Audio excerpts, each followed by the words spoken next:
चलिए बच्चों, very very very very good afternoon बच्चों। बच्चों, लास्ट टाइम हमने जो क्वेश्चन खत्म करे थे वो एक्सरसाइज हमने 1.2 की एग्जांपल शीट खत्म करी थी। आज हम क्या करेंगे, जो एक्सरसाइज 1.2 है उसकी हम एक्सरसाइज के क्वेश्चंस फिनिश करेंगे। पर उससे पहले हमने अभी तक जो 1.2 है उसमें क्या क्या सीखा था। सबसे पहले हमने बच्चों एग्जांपल्स में रूट 2 को इर्रेशनल कैसे शो करते हैं, रूट 3 को इर्रेशनल कैसे शो करते हैं और रूट 5 को इर्रेशनल कैसे शो करते हैं। सबसे पहले हमने इन चीजों में काम करा, ठीक है बच्चों। फिर मैंने कहा भी उसके ऊपर आपने क्या करना है कि भी रूट 7 हो गया, रूट 9 11 हो गया, रूट 13 हो गया, उनको हमने इर्रेशनल शो करना है। देन उसके बाद हम एग्जांपल्स पे आए जो कि हमारे 2 मार्कर एग्जांपल्स थे, जिसमें हमें क्वेश्चन में सिंपली जस्ट ये शो करना था कि गिवन नंबर इज इर्रेशनल और नॉट। तो हमने क्या करा, उनमें सिर्फ हमने अजम्पशन लेके सॉल्व करा। तो आज हम क्या करेंगे बच्चों, जो एक्सरसाइज हमारी 1.2 है वो हमने स्टार्ट करने जा रहे हैं, जो कि सारी की सारी वही है जो हमने अभी तक जितना हमने इस चैप्टर में कवर करा। अब देखिए क्वेश्चन हमने क्या दिया हुआ है कि भाई हमें शो करना है कि जो ये नंबर हमने लिखा है, this number is an irrational number. मतलब हमें जो ये नंबर दिया गया है, we have to show this is irrational. तो ये चीज का ध्यान रखिएगा, इस तरह के जो पेपर में क्वेश्चन आएंगे वो कम से कम पेपर में 3 मार्कर क्वेश्चन है, ये आने ही आना है, याद रखना कि show that root 5 is irrational, root 3 is irrational, root 2 is irrational. यानी एग्जामिनेशन में इस तरह के क्वेश्चन आपको 3 नंबर में मिलेंगे, यस और नो, ठीक है। चलिए अब क्वेश्चन में हम क्या करते हैं, लेट हम अज्यूम कर लेते हैं जो रूट 5 है to be a rational number. Let us assume that जो हमारे पास रूट 5 था that is assume to be a rational number. अब बच्चों अगर हमारे पास रूट 5 एक रैशनल नंबर है, so we can write this as is in the form of a upon b। Yes sir, बिल्कुल सही है। चलो अगर ये a upon b की फॉर्म में लिखेंगे तो हम लिखेंगे क्या, वेयर वेयर सारे बोलो a and b are co-prime integers, where a and b are co-prime integers। अब आप सर पूछोगे sir what is the meaning of co-prime integers। Sir co-prime integers वो नंबर्स होते हैं जिनमें भी HCF जो है वो 1 होता है, जिनका HCF क्या होता है बच्चों, 1। 1 मतलब there is no common factor between a and b other than 1। और कंडीशन हम क्या रखेंगे सर, सर कंडीशन ये रखेंगे कि जो b होगा that should not equal to 0। Condition क्या रखेंगे सर कि जो b है that should not equal to 0। अब बच्चों अगर मैं इसको क्रॉस मल्टीप्लाई कर दूं, what we will get sir, sir हमारे पास मिलेगा root 5b equal to a। तो a हमारे पास बच्चों आ गया रूट 5 इंटू बी। बोलो मेरी बात क्लियर है, यस सर। अब हम क्या करेंगे सर, हमारे पास इस रूट को हटाने के लिए on squaring both the sides, root को हटाने के लिए बच्चों we will say on squaring both the sides. तो अगर मैं बच्चों इसको स्क्वेयरिंग कर देता हूं तो व्हाट वी विल गेट बच्चों, a square is equal to बच्चों root 5b square. So a square is equal to बच्चों क्या आ गया, 5b स्क्वेयर। इसको हमने बॉक्स में डाल देना है and represent this as equation number 1। Represent this as equation number 1। अब यहाँ पे बच्चों हमने स्टेटमेंट क्या लिखनी है, वो स्टेटमेंट हम फिर से रिपीट करेंगे।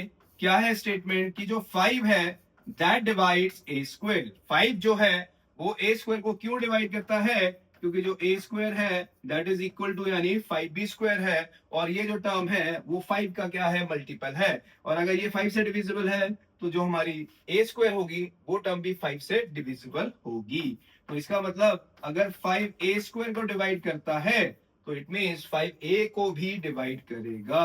5 अगर a स्क्वायर को डिवाइड करता है बच्चों, वी कैन से दिस कि 5a को भी डिवाइड करेगा। अब यहाँ पे एक हम थ्योरम लिखने जा रहे हैं, वो थ्योरम क्या है, if if p is any prime number. कहता है p कोई प्राइम नंबर है, p कोई प्राइम नंबर है, और p कहता है इट डिवाइड्स a स्क्वायर। कहता है p a स्क्वायर को डिवाइड कर रहा है, तो इसका मतलब जो p होगा वो ऑटोमेटिकली a को भी डिवाइड करेगा। p ऑटोमेटिकली a को भी डिवाइड करेगा। फिर से स्टेटमेंट देखिए, कहता है यहाँ पे 5 कोई प्राइम नंबर है और 5 अगर किसी नंबर के स्क्वायर को डिवाइड करता है तो इसका मतलब जो 5 है वो उस नंबर को भी डिवाइड करेगा।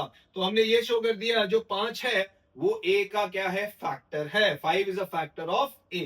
अब हम अगला स्टेप क्या करेंगे, लेट अस अज्यूम दैट कि हम 5 को, या लेट अस अज्यूम दैट कि अगर हम इस क्वेश्चन में, हाँ भी नेक्स्ट, अगर हम इस क्वेश्चन में अज्यूम करते हैं कि जी लेट a डिविजिबल बाय 5, हमारे पास जो आंसर आ रहा है that is equal to c।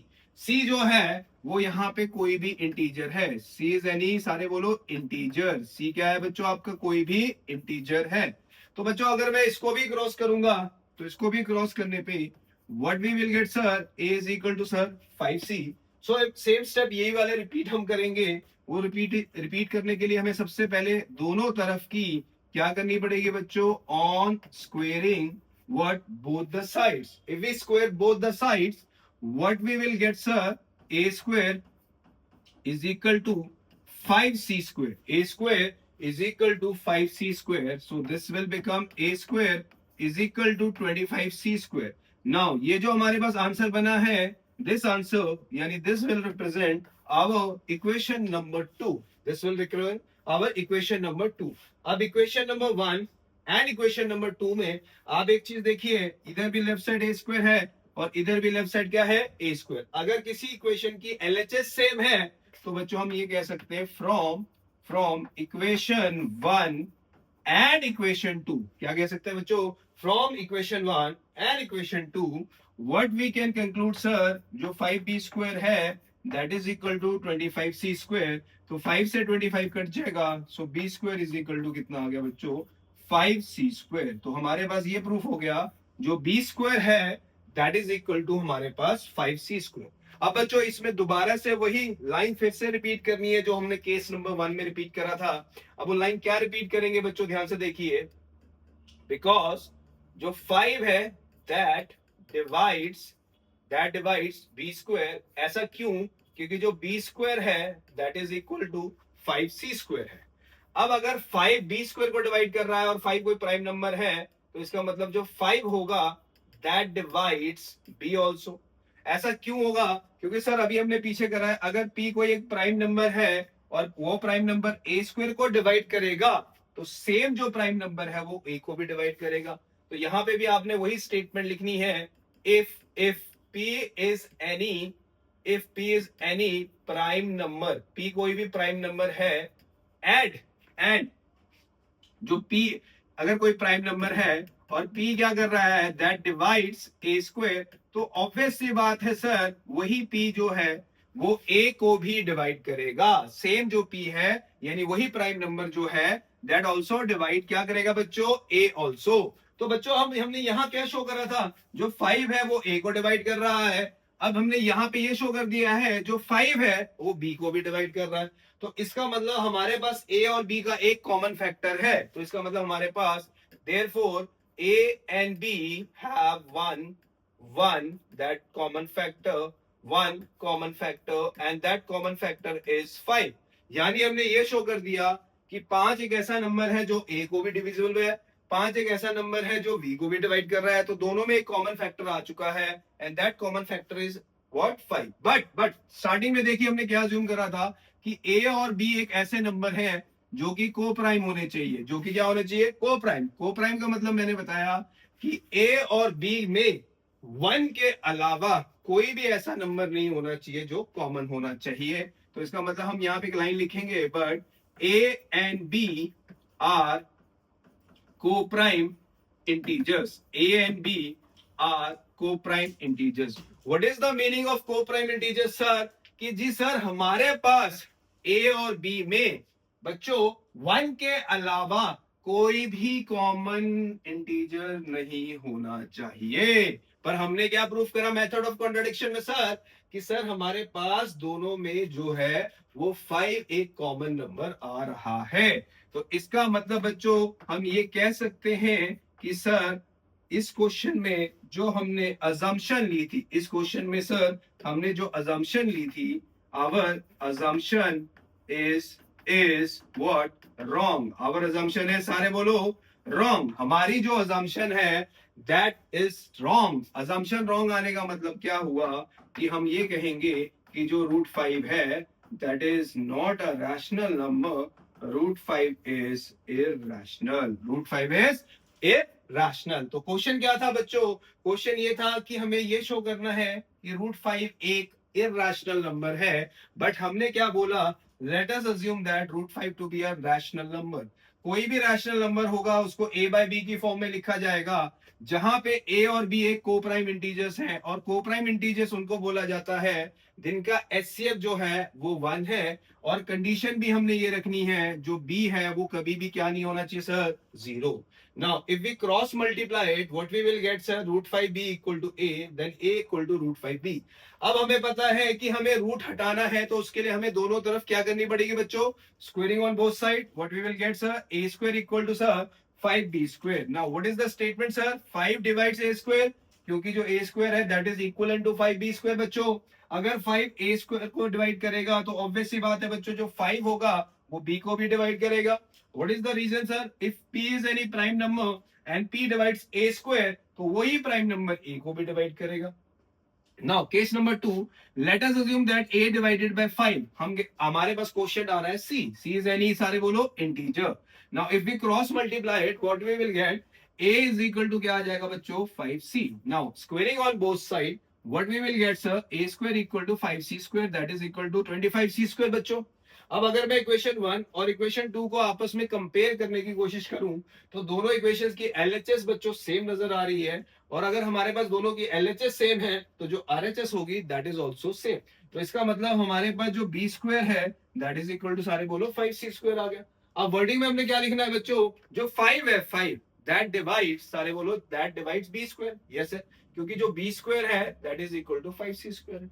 अगर 5 बी स्क्वायर को डिवाइड कर रहा है तो 5 बी को भी डिवाइड करेगा. इसके पीछे रीजन क्या है, अगर p कोई एक प्राइम नंबर है और p a स्क्वायर को डिवाइड करता है तो p a को भी डिवाइड करेगा. सो इसका मतलब 5 एक ऐसा नंबर है बच्चों जो a को भी डिवाइड कर रहा है, और 5 एक ऐसा नंबर है जो b को भी डिवाइड कर रहा है.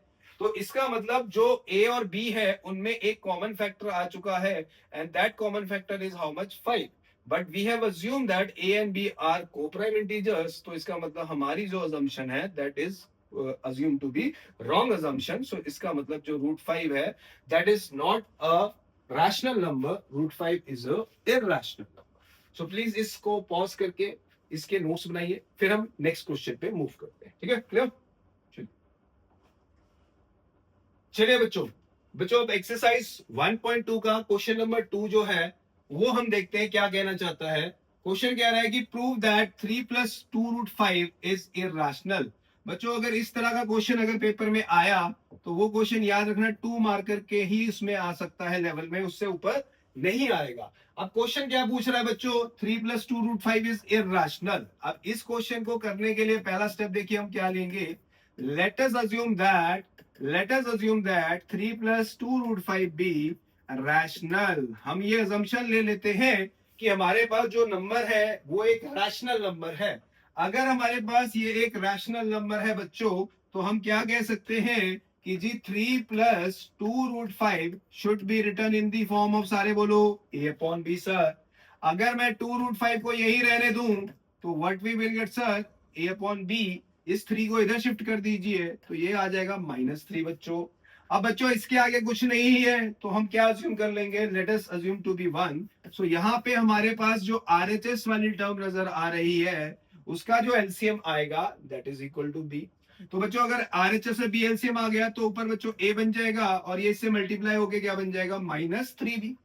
अब बच्चों ये वाली जो टर्म यहाँ पे मल्टीप्लाई होगी तो यहाँ जाएगी तो क्या हो जाएगी बच्चों, डिवाइड. तो इसका मतलब जो रूट 5b है, रूट 5 जो है वो a -3b डिवाइडेड बाय नीचे क्या आ गया बच्चों, 2b आ गया. अब बच्चों हम अगर नोटिस करें तो जो हमारे पास एलएचएस है, जो हमारे पास एलएचएस है वो हमारा रूट 5 है, दैट इज इररेशनल. कहता है जो एलएचएस हमारे पास दिया गया नंबर है वो रूट 5 एक इररेशनल नंबर है, जो कि हम ऑलरेडी सारे क्वेश्चनों में प्रूव कर चुके हैं. तो एलएचएस एक इररेशनल नंबर है. बट अगर मैं इस क्वेश्चन का आरएचएस लूं तो आरएचएस आ गया बच्चों a-3b अपॉन 2b. अब यहाँ पे देखिए बच्चों, यहाँ पे a एक इंटीजर है, 3b एक इंटीजर है और 2b भी हमारे पास एक इंटीजर है. तो यहाँ पे साइड में कह देना बच्चों ये जो नंबर है this number is rational where a and b are co-prime integers, where a and b are, सारे बोलो co-prime integers. तो इसका मतलब जो हमारे पास LHS टर्म दिख रही है दिस टर्म इज इररेशनल। हमारे पास जो LHS आ रहा है ये हमारे पास एक इररेशनल टर्म आ रहा है बच्चों, पर ये हमारे पास जो नंबर आ रहा है ये एक रैशनल टर्म बन रही है। तो इसका मतलब क्या हुआ कि LHS तो इररेशनल है बट RHS जो है वो रैशनल है। तो इसका मतलब हम लिखेंगे जो LHS है that is not same as our RHS। LHS एक irrational term है और जो RHS है that is your rational term। तो हम ये कहेंगे जो LHS वाली टर्म आ रही है that is not same as our RHS। So therefore our assumption is wrong। यानी हमारी assumption क्या प्रूफ हो गई है बच्चों? रॉन्ग हो गई है। तो इसका मतलब हम ये कहेंगे जो हमारे पास गिवन नंबर था that number is 3 plus 2√5 is irrational। This number is irrational। So again हमने ये जो 2 मार्कर क्वेश्चन है इसके लिए भी जो कंसेप्ट यूज करा है that concept is called method of contradiction. अब मेथड ऑफ कॉन्ट्राडिक्शन क्या था बच्चों कि हमें ये शो करना है एक इररेशनल नंबर है। तो हमने क्या करा, जब हमने क्वेश्चन स्टार्ट करा तो हमने ये अज्यूम कर लिया कि जो दिया गया नंबर है वो एक इररेशनल नंबर नहीं है, वो एक रैशनल नंबर है। तो अगर ये एक रैशनल नंबर है तो बच्चों क्या मैं इसको a/b की फॉर्म में लिख सकता हूं सर? बिल्कुल लिख सकता हूं सर। अब यहाँ पे ये टर्म रैशनल है तो इसको राइट साइड शिफ्ट कर दिया। फिर उसके बाद उस टर्म का हमने क्या ले लिया बच्चों? एलसीएम। एलसीएम लेने के बाद ये 2 इसके नीचे चला जाएगा तो ये 2 उधर जाके डिवाइड हो जाएगा। तो जो √5 हमें टर्म दिख रही है ये हम ऑलरेडी बता चुके हैं ये इररेशनल टर्म है। बट जो RHS है उसमें a भी इंटीजर है, 3b भी एक इंटीजर है और एक 2b भी एक इंटीजर है। तो इसका मतलब ये पूरी की पूरी टर्म जो है वो एक रैशनल टर्म आएगी। तो हम कह सकते हैं जो LHS है वो RHS के इक्वल नहीं है। और अगर LHS RHS के इक्वल नहीं है तो इसका मतलब हमारी जो अजम्पशन है वो एक रॉन्ग अजम्पशन है जो हमने अज्यूम करी थी। सो इसका मतलब जो गिवन नंबर है that is not a rational number, that is irrational. तो बच्चों एक बार वीडियो को पॉज करिए एंड प्लीज इस चीज के नोट्स बनाइए। क्लियर है?